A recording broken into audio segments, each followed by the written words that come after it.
Hello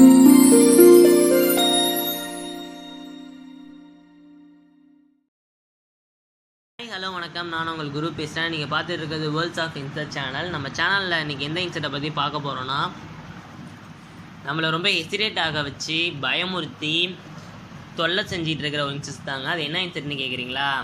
அதாங்க cockroaches, கருப்பான் பூச்சிகள். Maximum எல்லோரும் அதை பார்த்துருப்பீங்க. நம்ம எல்லாருக்குமே அது ஒரு தொல்லையாக தாங்க இருக்குது.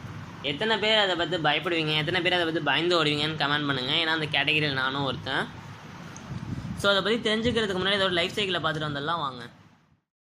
Life cycle of cockroaches. காக்ரோச்சோட லைஃப் சைக்கிள்னு பார்த்தீங்கன்னா 3 ஸ்டேஜஸ் தாங்க. எக், நிம், காக், அடல்ட். இந்த எக்ஸை பற்றி சொல்லணும்னா, இது ஹேட்ச் ஆகிறதுக்கு 2 to 7 வீக்ஸ் ஆகுது அப்படின்னு சொல்லியிருக்காங்க. இதோட அடுத்த ஸ்டேஜ் பார்த்தீங்கன்னா நிம். இந்த நிம்பை பற்றி சொல்லணும்னா, இது அடல்ட் ஆகிறதுக்கு 2 monthsலேருந்து 3 years வரைக்கும் ஆகுது அப்படின்னு சொல்லியிருக்காங்க. டெபெண்டிங் ஆன் த ஸ்பீஷியஸ் அப்படின்னு சொல்லியிருக்காங்க. இந்த இமேஜ்லலாம் உங்களுக்கு தெளிவாக புரியும் நிம்போட ஸ்டேஜஸ், அது எப்படி எக்லேருந்து அடல்ட் ஆகுதுங்கிறத பார்த்துக்கோங்க. ஏன்னாங்க லைஃப் சைக்கிள் ஆஃப் காக்ரோச்சஸ் உங்களுக்கு புரிஞ்சுட்டா? சரி வாங்க அதோட இன்ட்ரெஸ்டிங்கான ஃபேக்ட்ஸை பார்ப்போம். காக்ரோச்சஸ் அதாவது கற்பான் பூச்சிகள்னு சொல்லுவாங்க. இது ஒரு பூச்சி இனத்தை சேர்ந்தது. உலகத்தில் இருக்க எல்லா இடத்துலையும் இந்த காக்ரோச்சஸ் வாழுது, எக்ஸப்ட் போலார் ரீஜியன்ஸ் அப்படின்னு சொல்லியிருக்காங்க. போலார் ரீஜியன்ஸ்னால் என்னன்னு கேட்குறீங்களா? போலார் ரீஜன்ஸ்னால் பனி படர்ந்த இடம். இதுக்கு ஒரு வார்மான என்விரான்மெண்ட் தேவைப்படுது அது வாழ்கிறதுக்கு.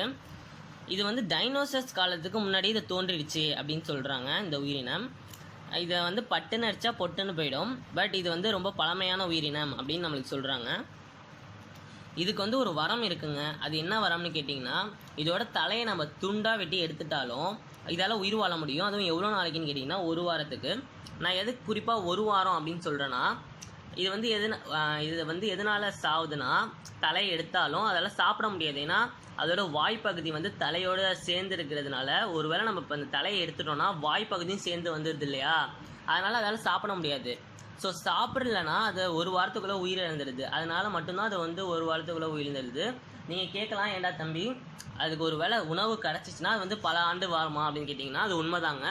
அதுக்கு ஒரு வேளை உணவு சாப்பிட்ற திறன், ஒரு வேளை தலையை எடுத்துட்டாலும் அதுக்கு உணவு சாப்பிட்ற திறன் இருந்துச்சுன்னா அது பல ஆண்டு பல வருஷங்கள் வாழுங்க அப்படின்னு சொல்லியிருக்காங்க ஆராய்ச்சியில். நமக்கு ஒரு சமுதாயம் இருக்குல்ல, அது மாதிரி கற்பாம்பூச்சிகளுக்கும் ஒரு சமுதாயம் இருக்குன்னு சொல்லியிருக்காங்க. அந்த சமுதாயத்தில் 50 கற்பாம்பூச்சிகள் ஒன்று கூறிட்டுனா ஒரு குரூப் டிஸ்கஷன் பண்ணுமா. என்ன குரூப் டிஸ்கஷன் பண்ணோன்னா, இந்த வீட்டில் இது இருக்குடா, இந்த வீட்டில் அது இருக்குடா, ஸோ நம்ம எல்லாரும் குரூப்பாக சேர்ந்து வேட்டையாடலாம் அப்படின்னு பிளான் பண்ணுவோம். நீண்ட காலமாக ஒரு கற்பாம்பூச்சி தனிமையிலே இருந்துச்சுன்னா அது இறந்துருமா. யாரும் இந்த 50 கற்பாம்பூச்சிகள் சமுதாயத்தை விட்டு ஒரு கற்பாம்பூச்சி வெளில வந்துட்டுனா அது நீண்ட காலம் தனிமையிலே இருக்கிற மாதிரி இருக்கும். ஸோ அது மாதிரி இருந்துச்சுன்னா அது சீக்கிரமாகவே செத்துரும் அப்படின்னு சொல்லியிருக்காங்க. அமெரிக்காவில் ஒரு புது வகையான கற்பாம்பூச்சி கண்டுபிடிச்சிருக்காங்க. இது பனி படர்ந்த ரீஜியன்ஸ்லேயும் இது உயிர் வாழக்கூடிய கற்பாம்பூச்சிகள் அப்படின்னு சொல்லியிருக்காங்க. அமெரிக்கான்னு சொன்னோன்னு தான் ஞாபகம் வருது. இந்த அமெரிக்காலேயும் ஒரு கற்பாம்பூச்சிகள் இருக்குது. நம்ம இந்தியாவில் இருக்க கற்பாம்பூச்சிகள் மாதிரி இல்லை, நம்ம நாட்டில் இருக்க கற்பாம்பூச்சிகள் மாதிரி. அதோட சைஸ் நம்ம கற்பாம்பூச்சிகளை விட பெருசு. அப்புறம் பார்த்திங்கன்னா, இது அமெரிக்கா தான் நேட்டிவ்னு நினச்சிருப்பீங்க. பட் இது அமெரிக்கா நேட்டிவ் கிடையாது. இதுக்கு ஆஃப்ரிக்கா தான் நேட்டிவ். ஆனால் அதுக்கு பேர் அமெரிக்கன் காக்ரோச்சஸ் தான் அது பேர். ஏன்னா அது அமெரிக்காவில் இருக்குது அப்படின்றதுனால. இது ஆஃப்ரிக்காலேருந்து எப்படி அமெரிக்காவுக்கு வந்திருக்கோம், இதுக்கு நீண்ட தெரியுமான்னு கேட்டிங்கன்னா இல்லைங்க. 1600வது வருஷத்தில் ஷிப் ட்ரேடிங் நடந்துச்சு இல்லையா, அப்போ இந்த கற்பாம்பூச்சி பயலுங்க ஆஃப்ரிக்காலேருந்து அமெரிக்காவுக்கு ட்ரான்ஸ்ஃபர் ஆகிட்டானுங்க. இது 5 மைல் தூரம் வரைக்கும் ஓடக்கூடியது இந்த கற்பாம்பூச்சிகள் அப்படின்னு சொல்லியிருக்காங்க. கற்பாம்பூச்சிகளுக்கு என்ன தான் ரெக்கை இருந்தாலும் அதால் ஓரளவுக்கு மேலே பறக்க முடியாது. ஒரு டிஸ்டன்ஸ் மேலே அது ஸ்டாப் ஆகிடுமா. இது நம்மளால் வீட்டிலேயே அதை பிடிக்க முடியல.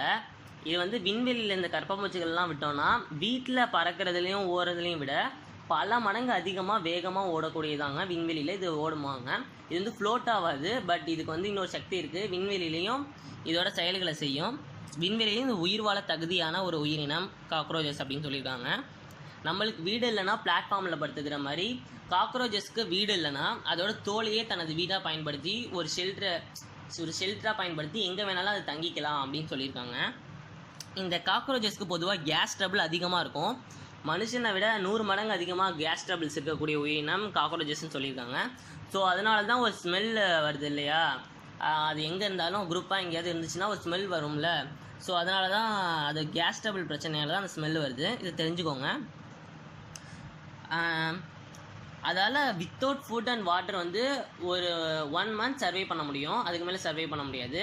சில நாட்கள் தான் அதால் சர்வே பண்ண முடியும்னு சொல்லியிருக்காங்க.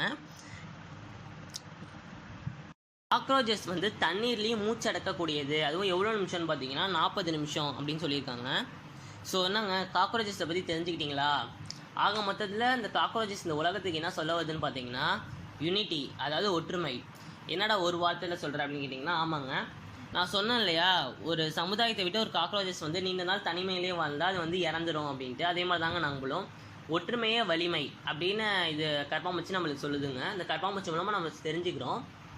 ஸோ நம்ம சேனலை சப்ஸ்கிரைப் பண்ணாதவங்க சப்ஸ்கிரைப் பண்ணிக்கோங்க, மறக்காமல் பெல் ஐக்கானை கிளிக் பண்ணிக்கோங்க. அப்போ தான் நான் போடுற ஒவ்வொரு வீடியோவும் உங்களுக்கு வரும். ஸோ அடுத்த வீடியோவில் சந்திக்கலாம்.